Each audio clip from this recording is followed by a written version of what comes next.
जहां एक तरफ बाइडेन की कार्रवाई का जवाब आया है और काबुल एयरपोर्ट पर बारिश हो गई है, वो भी रॉकेटों की, तो वहीं भारत ने लिया बिल्कुल सही फैसला और भारत की मदद की करजई ने, रूस ने और अब्दुल्ला ने। जानेंगे क्या था मामला, इसके अलावा बहुत कुछ। आइए जानते हैं इन खबरों को विस्तार से। अफगानिस्तान को कहा जाता है साम्राज्यों का कब्रगाह। ऐसा इसलिए है क्योंकि यहाँ लगातार एक के बाद एक साम्राज्य डूबते चले गए हैं और आपको बता दें अब ये अगला सीरिया बन चुका है। शायद काफी बड़ा टारगेट है तालिबान में जो लड़ाके हैं उनका और जो गुट हैं उनका। इनकी बहुत बड़ी टारगेट में अमेरिकी सैनिकों को निशाना बनाना इनका मेन मकसद था। अपनी पहली गलती को सुधारते हुए बाइडेन ने दूसरी गलती नहीं होने दी और जो कार आ रहा था अमेरिकी सैन्य निकासी में बाधा डालने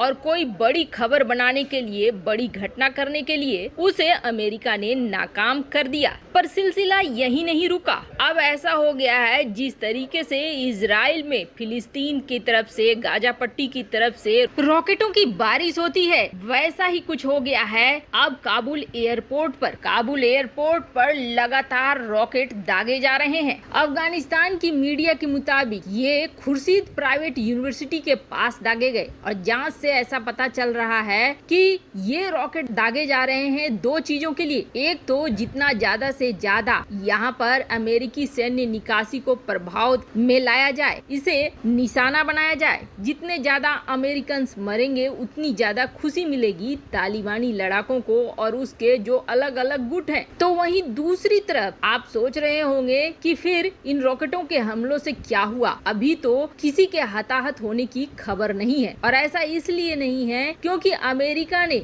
हवाई अड्डे की सुरक्षा के लिए बहुत ही एडवांस डिफेंस सिस्टम लगा के रखा हुआ है। डिफेंस सिस्टम की वजह से जो भी रॉकेट इसके ऊपर दागे जा रहे हैं उसे मार कर गिराया जा रहा है। अब एक दिन पहले अमेरिका ने ड्रोन हमला किया है और इस्लामिक स्टेट के कार को निशाना बनाया है, तो हर हाल में इसका बदला लेना चाहते हैं आतंकी गुट और अब तक बदला नहीं ले पा रहे हैं। जिसके बाद बौखलाहट में ये एयर डिफेंस सिस्टम को ही खत्म करने के लिए रॉकेटों की बारिश करना शुरू कर रहे हैं ताकि एक बार अगर ये डिफेंस सिस्टम टूट जाता है तो फिर वो मनमर्जी के तहत यहाँ पर हंगामा मचाएंगे। वैसे अमेरिका पिछली हमले के बावजूद अपने निकासी को नहीं रोक रहा है और जल्दी से जल्दी यहाँ से ज्यादातर लोगों को निकालने की जुगत में लगा हुआ है। बाइडेन को भी पता है कि यहाँ पर लगातार और भी हमले होंगे क्योंकि CIA ने पहले ही साफ कर दिया है कि इस तरह की घटनाएं यहाँ पर और ज्यादा होंगी। अब इन तीनों की मिलीभगत है, पाकिस्तान की, इस्लामिक स्टेट की और तालिबान की,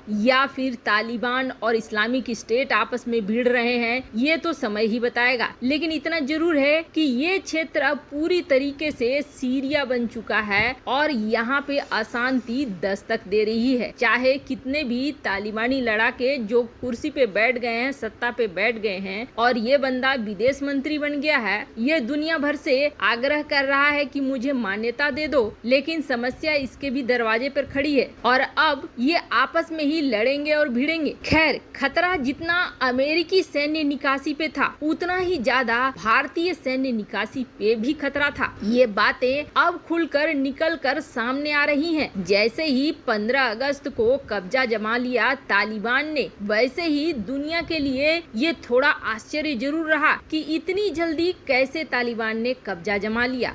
यहाँ तक कि खुद CIA को भी लगा कि इतनी जल्दी कैसे हो सकता है। बिना किसी प्रतिरोध के तालिबान बिल्कुल मक्खन की तरह चढ़ता चला गया और सत्ता पे आके बैठ गया। पर दरअसल अमेरिकी सेना निकलने के बाद अफगानी सेना का मनोबल टूट चुका था क्योंकि जो एयर सपोर्ट अमेरिका दिया करता था अफगानिस्तान की सेना को तालिबान के खिलाफ, वो नियम भी बदल गए थे। अब एयर सपोर्ट करना अमेरिका ने बंद कर दिया। जहां एक तरफ तालिबान को ये लग रहा था कि वो लोग अब जीत रहे हैं, तो अफगानिस्तान की सेना को ये लग रहा था कि हमारी मदद करने को अब कोई भी नहीं है। पर इतना जरूर था कि जो आसपास के देशों ने सोच कर रखा था कि इतना वक्त है अभी और तब तक कोई न कोई सेटलमेंट हो जाएगा, वो सारी चीजें बेकार हो गई। सारी प्लानिंग रखी हुई बेकार हो गई। अमेरिका ने भी ये सोचा सोचा था कि हम उज्बेकिस्तान, ताजिकिस्तान वगैरह को लेकर एक यहाँ पर नया नॉर्दर्न अलायंस फॉर्म करेंगे और ताजिकिस्तान में हमारा बेस होगा, उज्बेकिस्तान में हमारा बेस होगा, जिसके क्वाड की घोषणा भी कर दी थी अमेरिका ने। लेकिन इस क्वाड को भी मौका नहीं मिला फॉर्म होने का। अमेरिका ने ये सोचा था उज्बेकिस्तान में बेस बनाकर फिर कंट्रोल किया जाएगा तालिबान को और अफगानिस्तान के शासक को मदद दी जाएगी, लेकिन उतना दूर तक तो बात पहुंची ही नहीं।